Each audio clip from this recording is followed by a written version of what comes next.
उत्तर प्रदेश सरकार का पूर्व मंत्री हूँ, डॉक्टर के.सी. पांडे। ब्राह्मण आज से नहीं, 1989 से हम लोगों के खिलाफ इस देश में षड्यंत्र शुरू हुआ 1989 में, और आज तो चरम सीमा पर पहुंच गया है। आप बताइए, तमिलनाडु में जयललिता मुख्यमंत्री थी तो उन्होंने गरीब ब्राह्मणों को 10% आरक्षण दे दिया नौकरी में, जो आज भी चल रहा है। तमिलनाडु ऐसा प्रदेश है पूरे हिंदुस्तान में जहाँ गरीब ब्राह्मणों को 10% आरक्षण आज भी जारी है। नीतीश कुमार बिहार में अति पिछड़ी जात के मुख्यमंत्री हैं, लेकिन सवर्ण आयोग का गठन है। हम लोग बार बार उत्तर प्रदेश में मांग करते हैं कि उत्तर प्रदेश में भी सवर्ण आयोग और ब्राह्मण कल्याण बोर्ड का गठन कर दिया जाए। जैसे अनुसूचित जात जनजात आयोग है, पिछड़ा वर्ग आयोग है, अल्पसंख्यक आयोग है, यहाँ तक कि महिला आयोग भी है। तो हमारा आयोग क्यों नहीं बना जा रहा, सवर्णों का आयोग क्यों नहीं बना जा रहा है? उत्तर प्रदेश में कुल मतदाताओं का 17.8% मतदाता ब्राह्मण है, लेकिन हम बटे हुए हैं। हमें बर्दाश्त नहीं होता है कि अनुराग पांडे जी कैसे आगे बढ़ रहे हैं, इसलिए हमारी उपेक्षा और तिरस्कार हो रहा है। जिस दिन हम लोग एकजुट हो जाएंगे, एक मंच पर आ जाएंगे, उस दिन उत्तर प्रदेश में पंडित कमलापत त्रिपाठी का, हेमवती नंदन बहुगुणा का, श्रीपद मिश्रा का, गोविंद बल्लभ पंत का, नारायण दत्त तिवारी का, श्रीपद मिश्रा का जमाना पुनः वापस आ जाएगा, आप जान लीजिए। परशुराम जयंती पर लोग जो है उनकी जयंती को सार्वजनिक घोषित करना चाह रहे थे, लेकिन कार्यक्रम नहीं करने दिया गया। आपके ब्राह्मण संगठन तमाम यहाँ पर। बहुत अच्छा प्रश्न आपने किया पत्रकार जी। मैं आपको बताऊं, 3 मई 2005 का दिन था। उत्तर प्रदेश के मुख्यमंत्री थे माननीय मुलायम सिंह यादव जी। उन्होंने हम लोगों को करीब 80 ब्राह्मणों को एक साथ अपने सरकारी आवास पर भोजन पर बुलाया था, दोपहर के भोजन पर।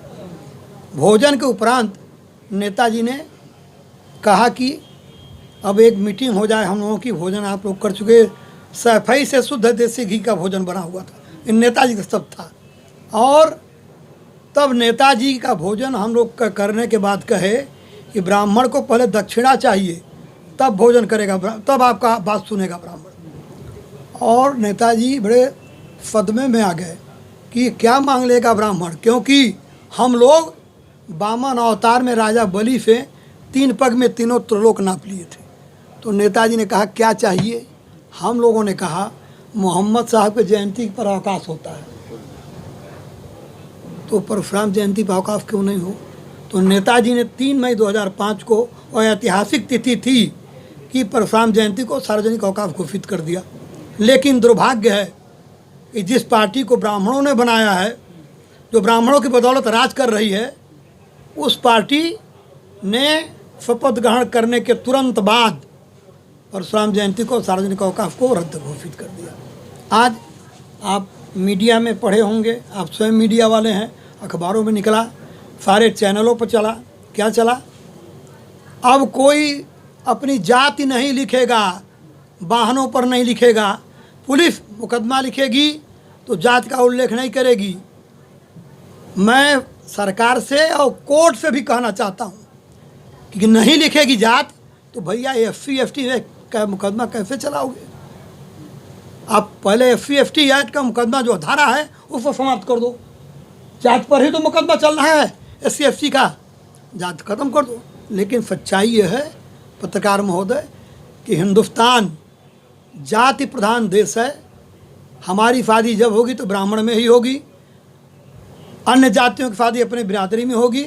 जात की सच्चाई से इनकार नहीं किया जा सकता। हर दल, कोई भी राजनीतिक दल, हर राजनीतिक दल हमाम में सब नंगे हैं, जात के नाम पर राजनीति करते हैं, जात के नाम पर वोट मांगते हैं और जात के लिए कहते हैं कि जात का ख़त्म कर दो, जात ख़त्म कर दो। ये होने वाला नहीं है। इसलिए आज सच्चाई यह है कि ब्राह्मण वर्ग सदैव, हमने वसुधैव कुटुंबकम की भावना से काम किया। आप याद कीजिए, अंग्रेज़ों के खिलाफ प्रथम शहीद बलिया का मंगल पांडे था।